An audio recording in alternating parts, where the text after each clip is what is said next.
Maligayang pagbabalik sa aking channel, kaibigan, para mas lalo ka pang kiligin at updated sa mga bagong movies, K-drama series. Pwede bang makahingi ng konting pabor? Paki-like and subscribe naman ng aking channel. Muli, salamat kaibigan!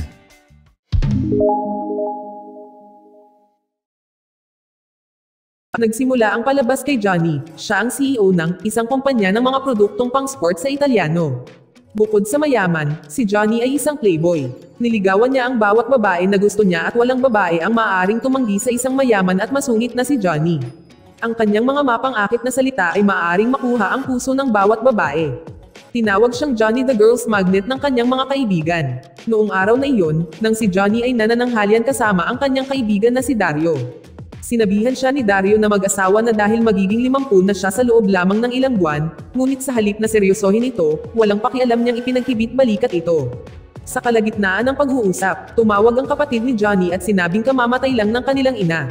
Sa halip na magmadaling umalis, si Johnny ay nanatiling relax at nagpatuloy sa pagkain ng kanyang pagkain.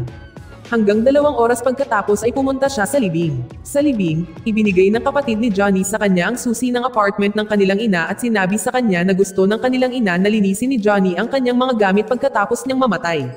Noong una, tumanggi si Johnny, ngunit dahil napilitan siya, sumunod siya sa wakas. Dahil nagdiborsyo ang kanyang ama at ina, ang kanyang relasyon sa kanyang mga magulang ay nasira, kaya mas pinili niyang mamuhay mag-isa at halos walang balita tungkol sa kanila. Pagkatapos ng libing, pumunta si Johnny sa apartment ng kanyang ina. Doon, umupo siya sa wheelchair ng kanyang ina, habang nakikinig sa kanta na madalas pinapatawag ng kanyang ina, nang biglang may dumating na magandang babae. Siya ay kapitbahay ng kanyang ina. Natulala siya sa kagandahan ng dalaga. Siya si Alessia. Nagtrabaho siya sa isang social home na nangangalaga sa mga taong may kapansanan. Dahil dito kumilos si Johnny at nagkunwaring paralisadong lalaki para mapalapit siya sa kanya. Sinabi rin niya sa kanya na kamamatay lang ng kanyang ina at namuhay siyang mag-isa. Dahil sa awa, sinabi sa kanya ni Alessia na maaari siyang pumunta sa kanyang lugar kung kailan niya gusto. Kinaumagahan sa opisina, habang siya ay nagpupulong, iminungkahi ng isa sa mga empleyado na gumawa sila ng mga espesyal na sapatos na pang-sports para sa mga atleta na may mga kapansanan. Nang marinig ang ideya, mayabang na sinabi ni Johnny na ang kumpanya ay hindi gagawa ng mga produkto para sa mga taong may kapansanan. Naiinis siya at sa wakas, tinanggal ang empleyadong iyon. Pagkatapos ng meeting, dumating ang assistant ni Johnny, si Luciana, para magdala ng mga gamit na damit na in-order ni Johnny. Pinlano niyang makuha ang simpatiya ni Alessia sa pamamagitan ng pagpapanggap na paralisado at mahirap siya.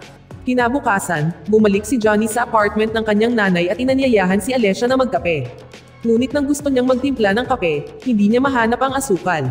Pagkatapos ng kaunting paghahanap, nakita niya ito sa loob ng isa sa mga stand sa itaas ng counter at tumayo para abutin ito, ngunit nabangga ang kanyang wheelchair sa counter at nakuha ang atensyon ni Alessia. Agad na nagpanggap si Johnny na parang sinusubukang abutin ng stand.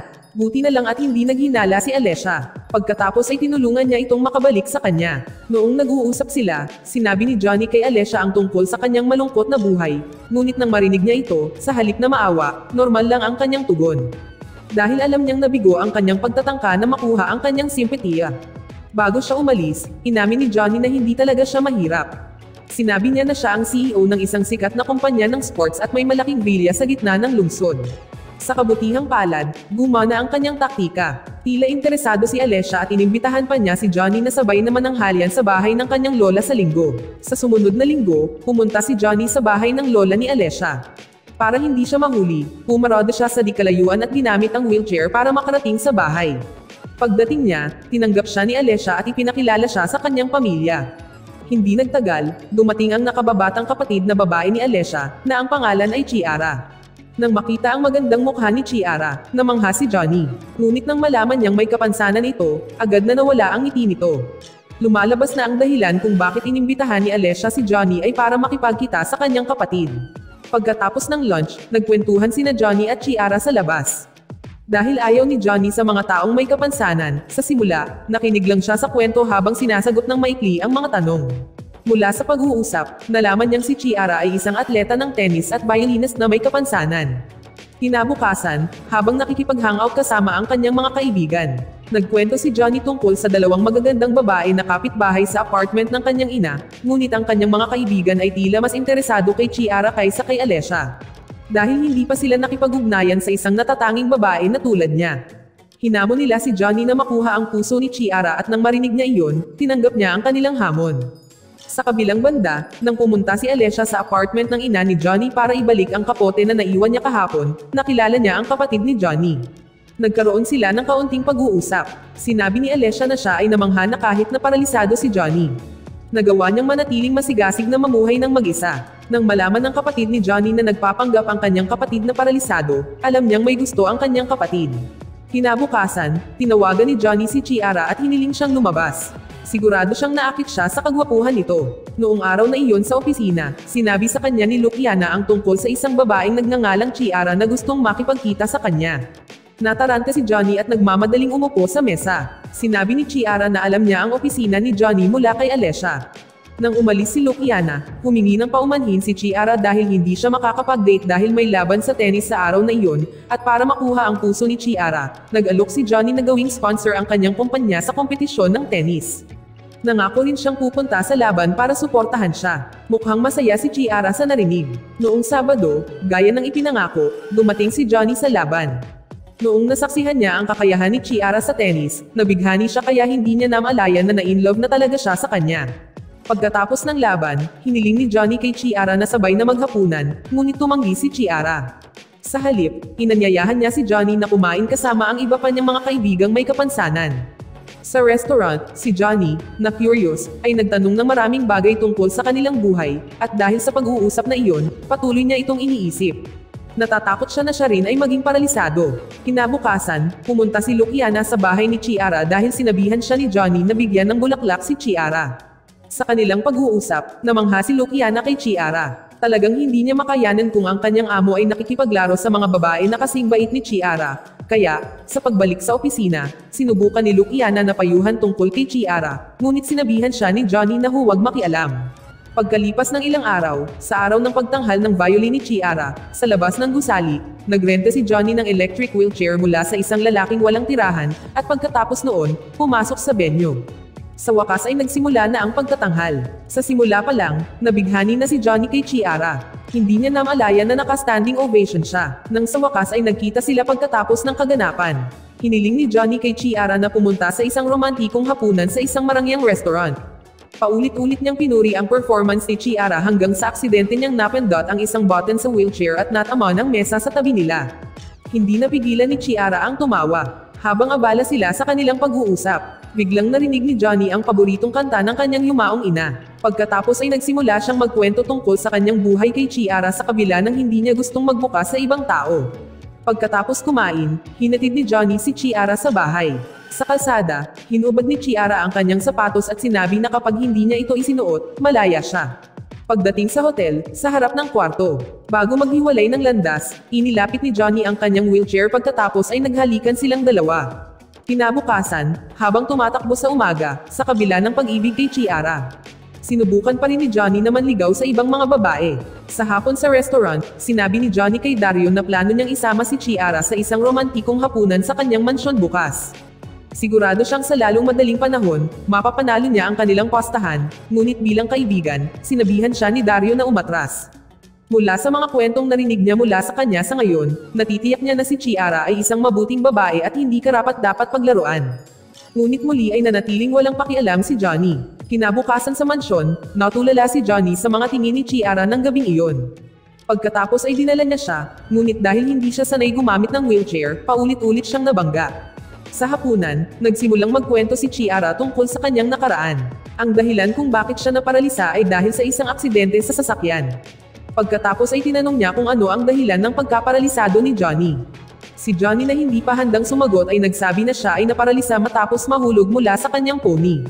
Pagkatapos makipag-usap sa isang romantikong sandali, biglang binigyan ni Johnny ng sorpresa si Chiara. Kinabukasan, habang nakikipag-hangout kasama ang kanyang mga kaibigan, binigyan sila ni Johnny ng larawan nila ni Chiara. Namangha ang lahat ng kanyang mga kaibigan na talagang nanalo si Johnny sa pusta. Nang gabing iyon, ngumiti si Johnny habang patuloy na iniisip si Chiara. Kinaumagahan sa opisina, sinabihan ni Johnny si Luciana na tawagan ang empleyado na minsang nagmungkahi ng paggawa ng mga espesyal na sapatos na pang-sports para sa mga atletang may kapansanan. Kinalaunan noong araw na iyon, habang nagjo-jogging, patuloy na iniisip ni Johnny si Chiara. Nagsimula siyang makonsensya na nagsinungaling siya tungkol sa kanyang paralysis. Kaya tumawag siya at hiniling na makipagkita. Sa kaibuturan determinado siyang maging tapat sa kanya. Ngunit nang magkita sila noong hapong iyon, nang makita niyang tumutugtog ng violin si Chiara, nagulat siya. Napagdesisyonan niyang sabihin ang totoo. Magsasalita pa sana siya, biglang sumandal si Chiara sa kanyang dibdib. Bigla siyang napaatras. Kinabukasan, hiniling ni Johnny kina Dario at Luciana na samahan siya para makipagkita kay Chiara. Humingi siya ng tulong ni Dario na tulungan siyang sabihin ang totoo, habang tinutulungan siya ni Luciana na pakalmayan si Chiara kung umiiyak ito. Nang maglaon, habang sila ay naghahaponan, sinubukan ni Dario na magbukas ng isang pag-uusap ngunit nang magsasalita na sana siya, aksidenteng natapon ni Johnny ang pagkain sa kanyang damit at hiniling kay Dario na samahan siya sa banyo. Sa banyo, sinabi ni Johnny na siya ay masyadong natakot. Mukhang hindi tama ang sandali kaya mas mabuting ipagpaliban na lang ito. Kinabukasan, nang nagpapahinga si Johnny sa cafe, dumating si Alessia at agad siyang sinampal. Sinabing narinig niya ang kwento mula sa kapatid ni Johnny. Hindi niya inaasahan na sa lahat ng oras na ito. Nagkukunwari lang si Johnny na paralisado. Nagbanta siyang sasabihin kay Chiara ang totoo kung hindi niya gagawin iyon. Sinubukan siyang pakalmeyan ni Johnny at humingi ng paumanhin sa pagsisinungaling. Nangako siyang magiging tapat kay Chiara ngunit kailangan niya ng tamang sandali. Dahil sa pagkabigo, pumunta si Johnny sa kanyang ama at pagkatapos ay sinabi sa kanya ang lahat ng kanyang problema. Nataranta siya. Sa isang banda, gusto niyang maging tapat, ngunit sa kabilang banda, natatakot siyang mawala si Chiara. Pagkatapos ay nagkwento ang kanyang ama noong bata pa siya. Siya katulad ni Johnny, kahit nagpakasal na, mahilig pa rin siyang manligaw sa ibang babae, hanggang sa hiwalayan siya. Nagsisi siya na nasaktan niya ang puso ng babaeng totoong nagmamahal sa kanya. Kaya base sa kanyang karanasan, kahit masasaktan pa rin siya, mas mabuting malaman ni Chiara mula sa bibig ni Johnny kaysa makita ng sarili niyang mga mata ang katotohanan. Medyo kumalma siya nang marinig ang payo nito. Samantala, sinamahan ni Alessia si Chiara sa pamimili. Sinubukan niyang sabihin kay Chiara na sinungaling si Johnny. Sinabi rin niya ang buong katotohanan, ngunit sa kasamaang palad, hindi ito pinaniwalaan ni Chiara. Sigurado siyang hindi magsisinungaling si Johnny sa kanya.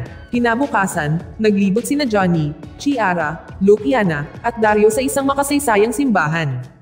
Ang pagtatangka ni Johnny na sabihin ang totoo. Naghahanap pa siya ng tamang sandali, ngunit habang nag-iisip siya, nakita niyang muntik nang mabondol si Chiara ng truck at agad siyang tumakbo para iligtas siya. Noon nalaman ni Chiara na siya ay pinagsinungalingan. Simula noon, nasira ang relasyon nila. Noong gabing iyon, ipinagpatuloy ni Johnny ang lahat ng kanyang pagkakamali, kaya kinaumagahan, bago umalis papuntang opisina, naglaan siya ng oras para bisitahin ang puntod ng kanyang ina. Sa sandaling iyon, nagsisi siya na hindi niya ito binisita noong nabubuhay pa ito at talagang gusto niyang yakapin ang kanyang ina kung maibabalik niya ang panahon. Sa opisina, noong nag-present si Johnny at nangunguna sa isang pulong, nakita niyang bumalik sa trabaho ang empleyadong tinanggal niya. Sa kalagitnaan ng pagpupulong, hiniling ni Johnny sa empleyado na lumapit para pumalit sa kanya. Nang palitan ng empleyado ang slide sa screen, nagulat ang lahat.